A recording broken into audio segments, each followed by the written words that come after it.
Salam sang debaters. Berani bertanya, berani ditanya. Jangan kerja kau hanya bertanya terus. Kalau kau bertanya terus, nanti kau jadi begoders. Kawan-kawan, sore hari ini saya hadir ya. Ingin membahas sesuatu yang menurut saya apa namanya dia, yang menurut saya amat sangat penting untuk saya jelaskan. Kenapa sangat penting? Karena saya melihat sekelompok kalau aku bilang hewan tidak enak, tetapi kelakuan seperti hewan ya. Tetapi kita pula lah, nggak usah lah kita bilang hewan ya kawan-kawan ya. Kita katakanlah si Bulan misalnya. Tes. Nah, kawan-kawan, suaraku udah kedengaran ya. Semoga kedengaran sama kalian. Nah, saya mulai ya. Kita lihat dulu bagaimana judul yang saya buat adalah Uclim Angis Ombai. Maksudnya nangis Bombay. Pak Olici, oten-oten nakal. Orang itu sekarang sudah bilang oten, baik yang bergelar, bahkan sampai pengacara pun mengatakan oten. Isi kepala pengacara itu kotoran. Bilang sama dia, sampaikan marga pane, siapa namanya itu. Kiranya aku takut. Tunggu, aku bukakan dulu. Ini saya ambil dari dialog dengan si Zuma.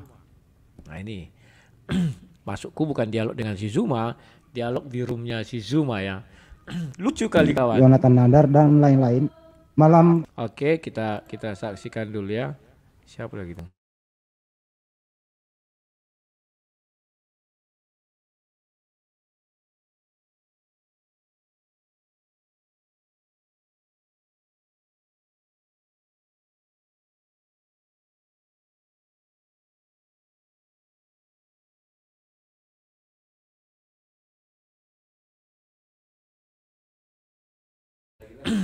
Nah, kawan-kawan kita saksikan dulu apa cerita para uclim nafsu kuat tenaga kurang ini ya kawan-kawannya. Don't try this at home, jangan kalian tiru kawan. Karena cengengnya mereka ini tak patut ditiru. Dikit-dikit lapor mama, kayak anak kecil ya kawan-kawannya. Ya, kita lihat dulu apa yang disampaikan oleh orang-orang kaum begoders ini kawan ya. Tunggu dulu. Hari ini kita akan diberikan ilmu yang sangat bermanfaat. Ilmu apa itu? Ilmu tentang bagaimana cara kita sebagai umat muslim mengkanter hujatan-hujatan atau fitnahan-fitnahan kaum sebelah. Dan tentu akan juga dibahas satu materi seperti apa, karena fenomena yang sekarang berkembang ini adalah hujatan-hujatan ini tidak pernah berhenti.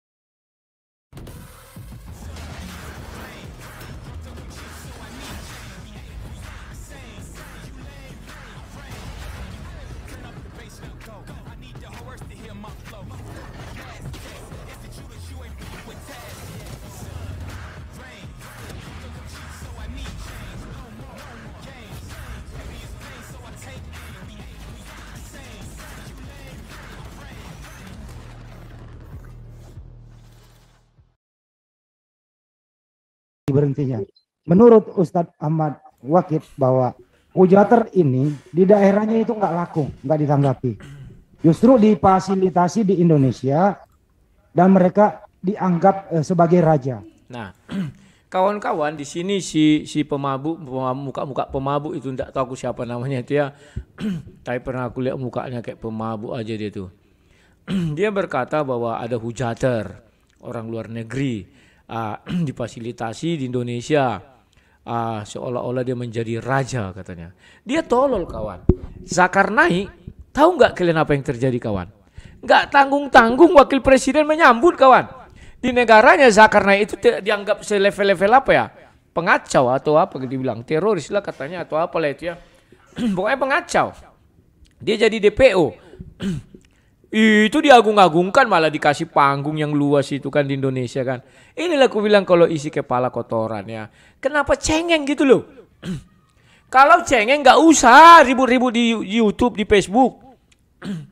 Kalau nggak sanggup dia meneng wae orang Jawa bilang. Itulah nasihat yang baik itu. Meneng wae. Ya. Jadi kita lanjutkan dikit lagi kawan-kawannya. dihormati sama sekali. Padahal di tempat dia kelahirannya di sana itu tidak ada apa-apanya. Dan seperti apa? Saya serahkan dulu pertama kali ke Ustadz Yonatan Nandar yang pernah masuk ke sana untuk berdialog dengan Ustadz Ahmad Wakil. Silakan Pak Ustadz Nandar. Putus ini sekarang waktu saya agak terputus barusan. Aku lewatkan aja dulu. Warahmatullahi wabarakatuh. Ya, maaf sorry saya terlambat karena baru selesai. Nah, di sini sudah datang si Moreh. Moreh katanya ini kan profesor. Profesor apa? Mana Cemali ini? Sampaikan sama dia, biar ada celah dia untuk melaporkan aku. Tantang dia, berdebat bila perlu. Ya, dia bilang pokoknya so hebat deh. Kita lihat apa yang dia bilang si Alinia sama doktor. Oh, ada digelari doktor si More Rizky katanya. Sejak kapan orang ini doktor dan mengaku-ngaku pakar-pakar kristologi. Nanti ada seorang pengacara. Pengacara itu pun kuhujat abis ini. Biar dia punya peluang untuk menggojapkan aku ya.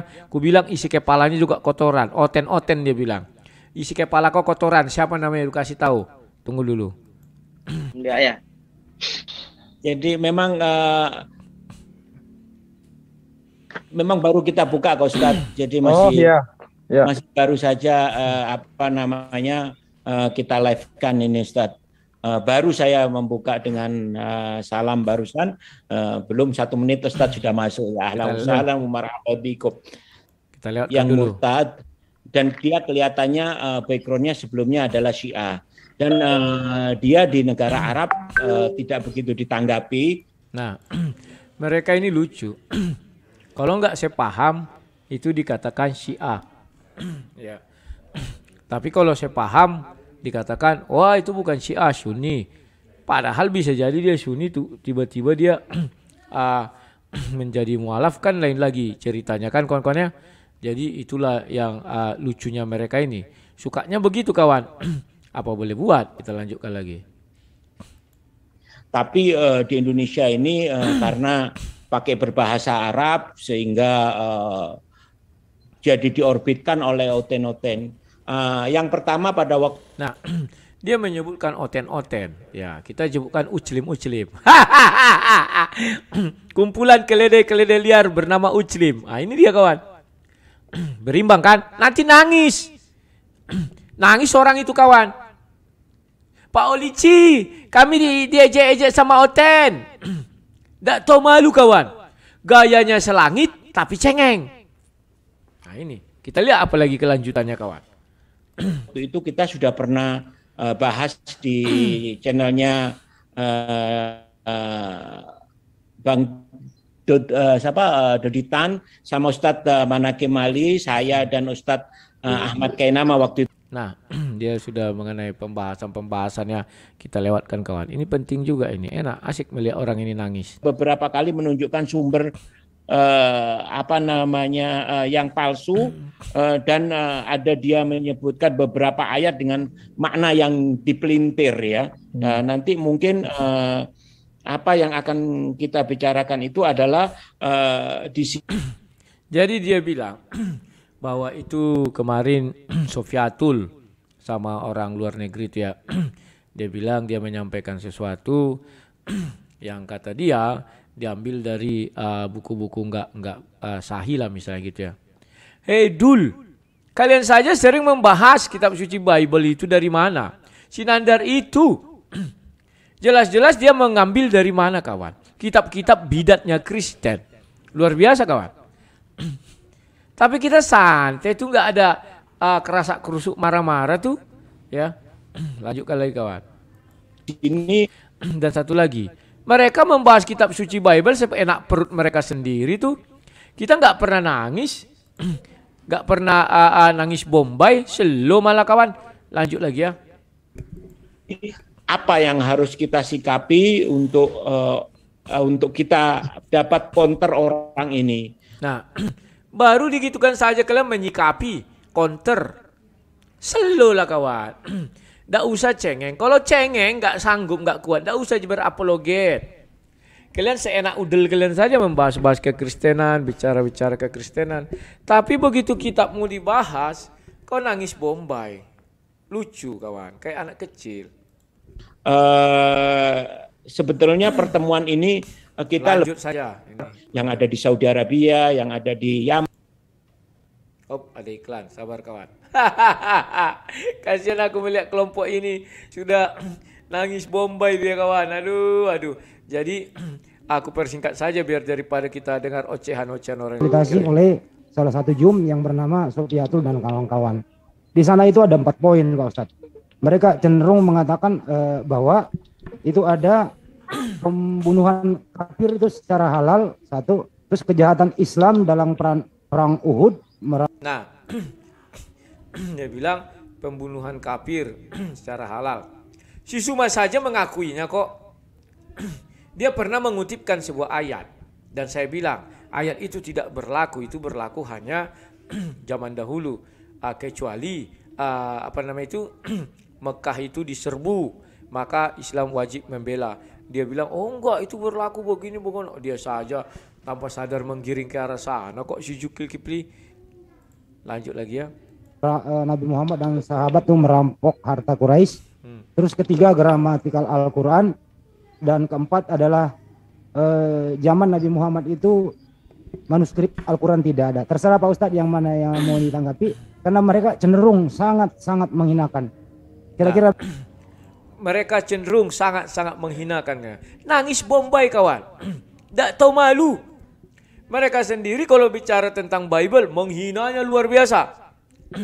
Kayak orang Kristen apa seperti itu? Tidak santai. Kita lakukan melawan mereka. Setiap mereka muncul kita lawan.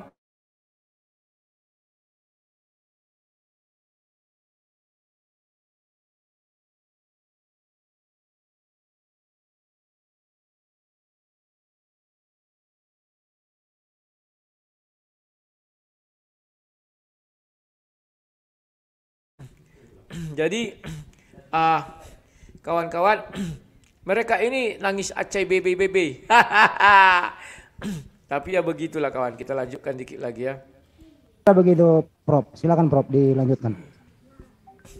Ya, waalaikumsalam warahmatullahi wabarakatuh. Jadi begini, ada 2 hal yang perlu dibedakan. Yang pertama ada aspek teologis atau aspek keagamaan. Yang kedua ada aspek hukum. Ini persoalan hukum di Indonesia. Kalian lihat tampang si Profesor Goblok ini. Aku bilang goblok. Kenapa aku berani bilang goblok? Dia membahas kekristenan kawan, seenak udelnya. Dia membahas kekristenan kadang dari sudut pandang Yahudi. Nggak bisa dong. Yahudi sudah beda dengan Kristen. Dia memandang kekristenan dengan dari sudut pandang Islam. Bahkan dia bilang, wow, ini kitab ini dinubuatkan untuk Nabi. Mengemis-ngemis kau. Ya. Tetapi dikatakan dia goblok, gak terima kawan. Padahal memang goblok. Banyak video-videonya itu membahas Bible sesuai enak perutnya. Ini orang tuh nangis-nangis nanti bicara hukum dia kawan. Kita lihat ya. Saya belum bahas mengenai poin yang kedua, yakni poin mengenai aspek hukum. Tapi aspek teologis atau keagamaan. Ini nah, lihat kalian ada penampakan iblis setan ya. Sebelumnya ini nih. Ini mana dia tadi iblis setan itu? Namanya Sugi Kristologi. Dari mana si Sugi pakai gelar Kristologi? Sekolah aja nggak lulus. Yang kedua ada aspek hukum. Ini persoalan hukum di Indonesia. Saya belum bahas mengenai poin yang kedua, yakni poin mengenai aspek hukum. Tapi nah ini, lihatlah dulu nih. Akal sehat kata si yang di dalam gambar ini. Namanya Sugi Kristologi. Isi kepalanya kotoran, sekolah nggak tamat, bisa-bisa mengaku teologi. Mengaku kristologi ha. Dari mana lah jalannya nih kawan-kawan? Ya, jadi jelaslah mereka ini memang isi kepala kotoran, maunya menghina orang, baru disuntil dikit langsung tekewer-kewer ya.